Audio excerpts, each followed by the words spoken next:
Kembali lagi pada agenda diciptakan Yahudi Pesek Indonesia. Apakah hal ini ada kemiripan strategi seperti yang kami contohkan sebelumnya? Jawabnya adalah iya, kami melihat polanya sama. Proksi Zionis memanfaatkan beberapa pemuka agama dengan berbagai rayuan duniawi. Mereka akan mendekati dengan berbagai cara. Setelah pemuka agama tersebut terbujuk, akhirnya dia akan memberikan doktrin pembenaran pada Israel dalam konteks konflik Israel-Palestina. Pemuka agama apa saja yang didekati? Jawabnya adalah semua agama. Cuman lebih banyak pemuka agama apa yang berhasil dibujuk, silahkan lihat sendiri di berbagai media.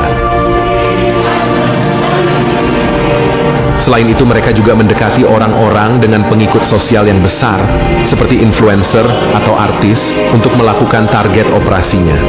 Tak terhingga banyaknya uang yang diguyurkan untuk melancarkan agenda ini. Dan ternyata para influencer ini juga dari berbagai latar belakang agama. Lagi-lagi, ini semua karena mabuk dunia akibat uang yang mengucur tak terhingga jumlahnya. Lalu, siapakah proksi Zionis yang dimaksud di sini? Orang yang menjadi proksi Zionis pastilah orang yang tidak memiliki agama. Jika kita tengok pada tuduhan orang Yahudi di Israel berkaitan dengan orang-orang Zionis, mereka menengarai orang Zionis adalah orang yang sudah melenceng dari ajaran agama Yahudi. Mereka orang Yahudi Israel mengatakan bahwa Zionis berisi orang-orang komunis atau ateis. Silahkan buka di Google tentang tuduhan ini. Dari apa yang terlontar tuduhan masyarakat Israel pada orang-orang Zionis, bisa dipastikan bahwa proksi Zionis di Indonesia pastilah dari kalangan mereka, yaitu komunis dan ateis. Berapakah jumlah kaum ateis di Indonesia? Estimasi jumlah ateis di Indonesia beragam menurut sumber yang berbeda. Berdasarkan survei daring yang dilakukan oleh Atheist Alliance International, terdapat sekitar 1.717 orang Indonesia yang mengaku sebagai ateis, meskipun tidak ada data statistik yang konkret.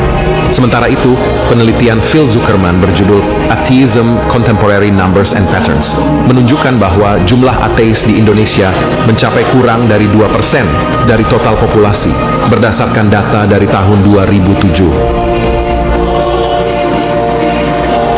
Untuk menghitung 2% dari total populasi Indonesia, kita perlu mengetahui jumlah penduduk Indonesia terkini. Jika kita asumsikan populasi Indonesia sekitar 270 juta berdasarkan estimasi populasi terbaru, maka jumlahnya sekitar 5,4 juta orang. Sungguh jumlah yang tidak main-main jika berpatokan dari data penelitian Phil Zuckerman ini. Ini adalah kecurigaan kami yang pertama. Kecurigaan kami yang kedua adalah orang-orang Zionis yang tinggal di Indonesia. Sebagai keturunan Yahudi yang sudah berdiam dan bertempat tinggal di Indonesia sejak zaman Belanda, tapi memegang paham Zionis. Mengapa kecurigaan kami mengarah kepada mereka? Karena sepanjang sejarah kehidupan umat manusia, kaum Yahudi adalah kaum perusak tatanan kehidupan. Sehingga dalam sejarah mereka selalu dibenci dan diusir di berbagai negara atau kerajaan sejak zaman dahulu hingga Perang Dunia. Hanya di negara Muslim saja mereka bisa hidup tenang saat ini.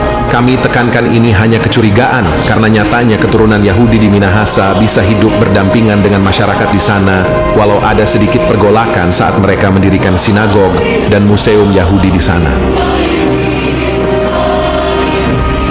Sobat channel Kabar Langit, kami tekankan ini adalah analisa kami sendiri. Analisa ini bisa salah atau benar karena keterbatasan kami sebagai manusia. Mari kita berdiskusi di kolom komentar. Kami ingatkan, jangan menulis kata kotor atau makian di kolom komentar karena akan otomatis dihapus oleh filter YouTube. Semoga bermanfaat dan sampai jumpa pada video berikutnya. Wassalamualaikum warahmatullahi wabarakatuh.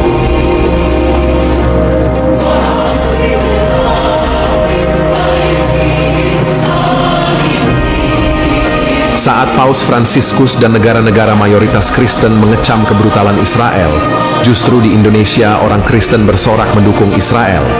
Saat ribuan masyarakat Kristen di Eropa menggelar demonstrasi besar-besaran mengutuk Israel, di Indonesia organisasi Kristen malah menggebuki umat Islam yang demo mengutuk Israel.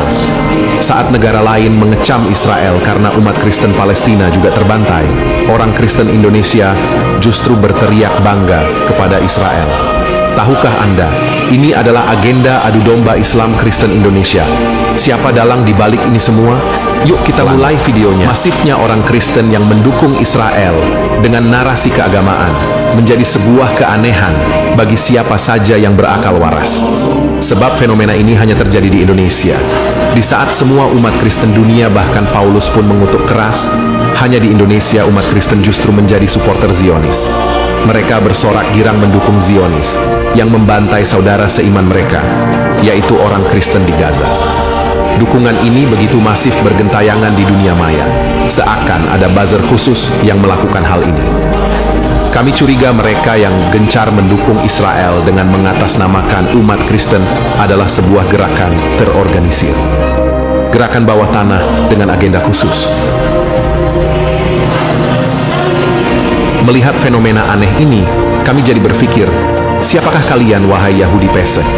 Kami jadi curiga kalau kalian para Yahudi pesek yang selama ini berteriak girang membela Israel bukanlah umat Kristen sebenarnya. Kalian hanya pinjam baju umat Kristen Indonesia untuk melancarkan agenda adu domba umat Islam dan Kristen Indonesia. Kecurigaan ini sangat kuat sebab aksi kalian, wahai Yahudi pesek, sangat tidak sesuai dengan ajaran Kristen. Ajaran Kristen adalah ajaran penuh kasih, tapi kalian tampak berlawanan dengan hal itu, bahkan pada saudara seiman kalian di Palestina. Kalian bersorak di atas darah saudara Kristen kalian yang terbantai di sana. Kami sangat yakin bahwa orang-orang yang berteriak menghujat Palestina dengan segala argumentasinya adalah proksi Zionis Indonesia. Agar mempunyai posisi strategis, para buzzer ini pinjam baju, berkamuflase sebagai kaum Kristen, sebagai umat terbesar kedua di Indonesia. Sungguh strategi yang cerdik, dengan narasi umat Kristen sebagai kaum minoritas di Indonesia, kalian benturkan dengan isu Israel-Palestina. Kalian ciptakan narasi bahwa perang di Palestina adalah antara Kristen dan Islam, padahal sebenarnya, kalau dilihat dari konteks agama, sebenarnya perang tersebut adalah agama Yahudi yang membantai Islam dan Kristen. Bicara sejarah kelam peran Zionis di Indonesia, tentu kita tidak lupa dengan pemberontakan PKI. Siapa yang berperan di balik ini semua? Sungguh mengejutkan, ternyata semua diatur oleh proksi Zionis yang ada di Indonesia. Silahkan tonton ulasan mendalam tentang hal ini di video kami yang berjudul Peran Zionis pada Gerakan PKI di Indonesia. Linknya kami sertakan di kolom deskripsi. Proksi Zionis yang ada di Indonesia kala itu berhasil memecah organisasi Islam terbesar di Indonesia menjadi dua kubu. Satu kubu tetap berazas Islam dan satu kubu berbelok menjadi berazas komunis. Bayangkan, sebuah organisasi besar berlandas Islam bisa dibelokkan menjadi azas komunis. Betapa canggih strategi yang digunakan. Akhirnya pecahan dari organisasi Islam yang berbelok komunis itulah yang menjadi cikal bakal Partai Komunis Indonesia pada tahun 1920-an. Apa strategi orang Yahudi pembawa paham komunis itu sehingga berhasil memecah organisasi Islam terbesar di Indonesia ini? Strateginya adalah memanfaatkan tokoh penting yang ada dalam organisasi tersebut untuk dijadikan sebagai proksi mereka. Dengan rayuan uang tak terbatas sebagai kunci dari keberhasilan agendanya. Uang memegang peranan penting karena dengan uang siapapun akan bisa terlena, termasuk menggadaikan agama.